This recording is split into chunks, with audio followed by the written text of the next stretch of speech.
മോളെ പെണ്ണാളെ നീ കണ്ണു തുറക്ക്. പെണ്ണാളെ പെണ്ണാളെ കണ്ണു വെക്ക.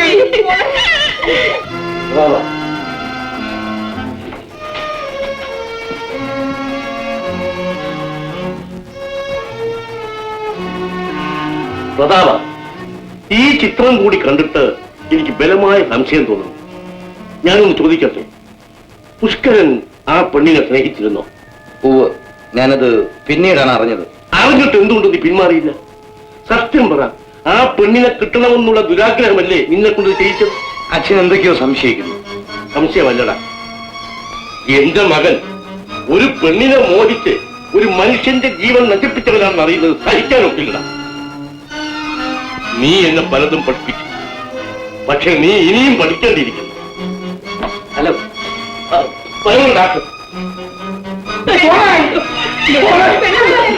നിങ്ങളൊക്കെ വെളിയിലോട്ട് മാറി. എല്ലാവരും വെളിയിലോട്ട് മാറി. എല്ലാവരും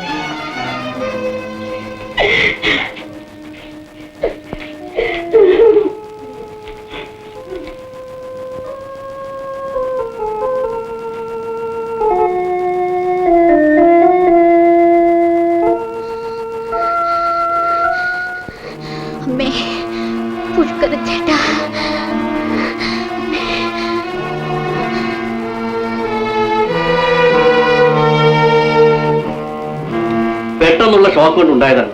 2-3 ദിവസത്തിനകം മാറിപ്പോകും. ഡോക്ടർ, ഇവളുടെ ചികിത്സയ്ക്ക് വേണ്ടി എത്ര പണം ചെലവാക്കാനും ഞാൻ തയ്യാറാണ്. ഇതിന് പ്രത്യേകിച്ച് ചികിത്സയൊന്നുമില്ല. മനസ്സിന്റെ സന്തോഷത്തിന് വേണ്ടി എന്തെങ്കിലുമൊക്കെ ചെയ്യണം. പെട്ടെന്ന് വിവാഹം കഴിപ്പിക്കുന്നതും നല്ലതാണ്. പ്രതാപനാണോ ഇവരെ വിവാഹം കഴിക്കാൻ പോകുന്നത്?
നീ എന്താ ഒരു ഭ്രാന്തിയെ പോലെ ഇരിക്കുന്നത്? നിനക്കെന്നെ മനസ്സിലായോ? പുഷ്കരൻ ചേട്ടനല്ലേ? അതെ അതെ. നാളെ നമ്മുടെ വിവാഹം നടക്കാൻ പോവാണ്.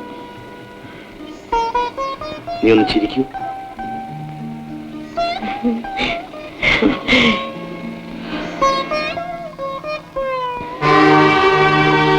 പെണ്ണാളെ, കേട്ടോടാ അയ്യപ്പ, ഞങ്ങളുടെ മകളുടെ കല്യാണത്തിന് ഞങ്ങൾ കണ്ട ആപ്പയും ഊപ്പയൊന്നും വിളിക്കാൻ ഉദ്ദേശിക്കുന്നില്ല.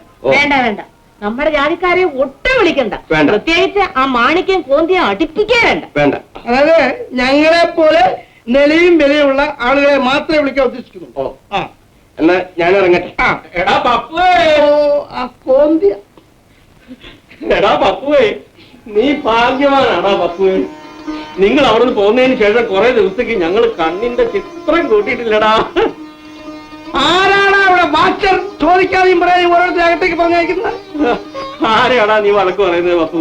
അല്ല, ഓരോരുത്തരും അവരുടെ തന്തയുടെ വകയാണെന്ന് പറഞ്ഞില്ലേ അകത്തോട്ട് കയറുന്നത്? പപ്പുവേ ടിപ്പുവേ അവനെ മണി വെച്ചത് പിന്നെ. അയ്യോ, ആരെങ്കിലും വിവരക്കേട് പറഞ്ഞായിരിക്കും. ക്ഷമിച്ചു കളയടാ പപ്പു.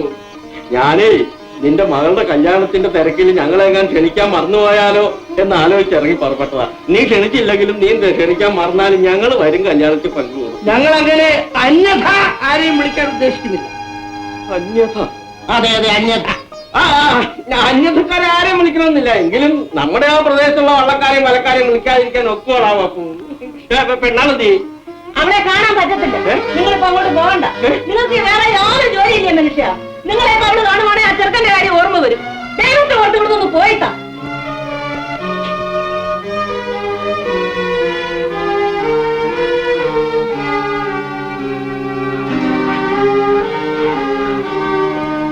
എന്തുവാടാ പണം ഉണ്ടായി കഴിഞ്ഞപ്പോ ഈ ഭാവവ്യത്യാസം? ഒരു കാര്യം നീ മറക്കരുത്, ഒരു മുറി വീടി രണ്ടാക്കി വലിച്ചു നടന്നവരാടാ നമ്മള്.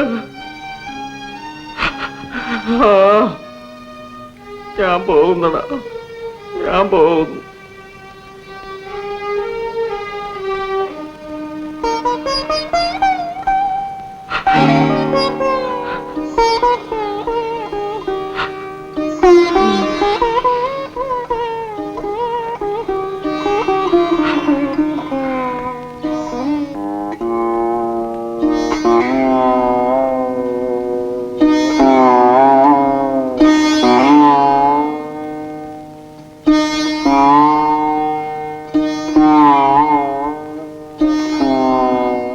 എന്തായി? അവരെയൊക്കെ കണ്ടോ? പാറു എന്താ പറഞ്ഞു? കണ്ടു മാണിക്ക്, അവരെല്ലാം നല്ല നിലയിലായി. നിന്നെ പ്രത്യേകം ചോദിച്ചു. കല്യാണത്തിന് 5-6 ദിവസം മുമ്പേ വന്ന് നമ്മളെ വിളിക്കുമെന്ന്, നമ്മൾ അവിടെ ചെന്നിരുന്ന് കല്യാണം നടത്തി കൊടുക്കണമെന്നും ഒക്കെ പറഞ്ഞു. നിങ്ങൾക്ക് കാപ്പിയൊക്കെ തന്നോ? എന്താ? ഇല്ല, എനിക്കവരെ വിശ്വാസമല്ല. ആറാണ് മുതലാളിയുടെ മോന് പെണ്ണാളിനെ കെട്ടണമെന്ന് ആശ വെച്ചപ്പോ മുതൽ അവരുടെ മനസ്സ് മാറിയതാ. പിന്നെ എല്ലാം വേഷമായിരുന്നു. എന്റെ മോനെ കൊല്ലിക്കാൻ കാട്ടിലേക്ക് അയച്ചത് വരെ അവരാ. നമുക്ക് അവരുടെ കല്യാണവും കൂടെ അവരുടെ സ്നേഹവും വേണ്ട. അല്ല മോണിക്ക്, അവര് കല്യാണം വിളിക്കട്ടെ വിളിക്കാതിരിക്കട്ടെ, പെണ്ണാളുടെ കഴുത്ത് താലി വയ്ക്കുന്നത് കണ്ട് കണ്ണും മനസ്സും നിറയേണ്ടത് നമ്മുടെ അടി, അല്ലെങ്കിൽ അവളുടെ ചങ്ക് പൊട്ടും. പെണ്ണാൾ എന്നും നമ്മുടെ മോള് തന്നെ. നമുക്ക് പോണം മാണിക്ക്.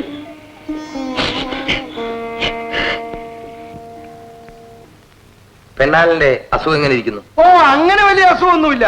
പിന്നെന്തുവാ, ആരോടും മിണ്ടാട്ടോ ഉരിയാട്ടോ ഒന്നുമില്ല. കല്യാണം കഴിഞ്ഞാൽ അങ്ങ് മാറുമായിരിക്കും. അണ്ട അകത്തിരിപ്പുണ്ട്.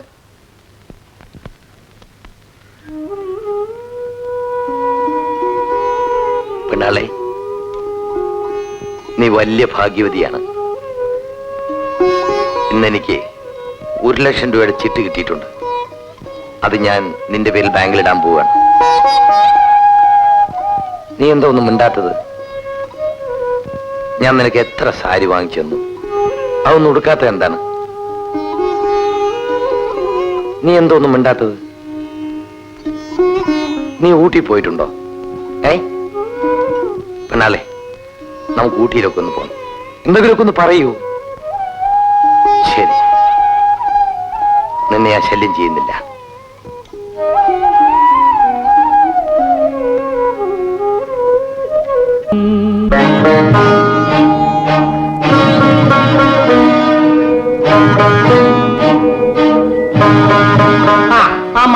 എടുത്തു കൊടുക്കാം. ആ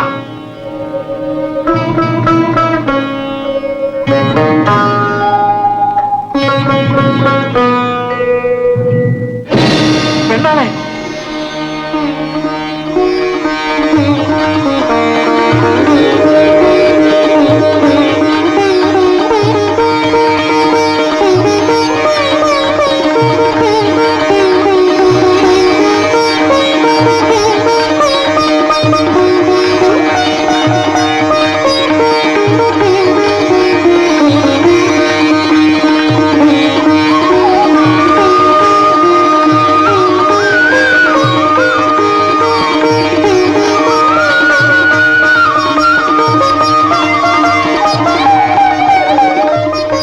നിങ്ങളെപ്പോലുള്ള വലിയ ആളുകളുടെ മുമ്പിൽ വെച്ച് ഈ ധിക്കാരം കാണിച്ചിട്ട് നോക്കിയിരിക്കാൻ നിങ്ങൾക്ക് നാണമില്ലേ?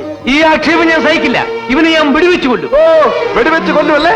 ക്രൂരനായ ഒരു മൃഗം മനുഷ്യനെ ചവച്ചു തുപ്പുന്ന പടമെടുത്തു. എന്നിട്ട് അത് വിറ്റ് പ്രശസ്തി സമ്പാദിച്ചു. ഒടുവിൽ സ്നേഹിക്കാത്ത പെണ്ണെയും തട്ടിയെടുക്കാൻ ശ്രമിച്ചു. നിങ്ങൾക്ക് നാണമില്ലേ? നിങ്ങൾ മനുഷ്യനാണോ? മോനെ മോനെ മോനെ എന്റെ പൊന്നോനെ വാടാ മോനെ നമുക്ക് ഇവിടുന്ന് പോവാ മോനെ.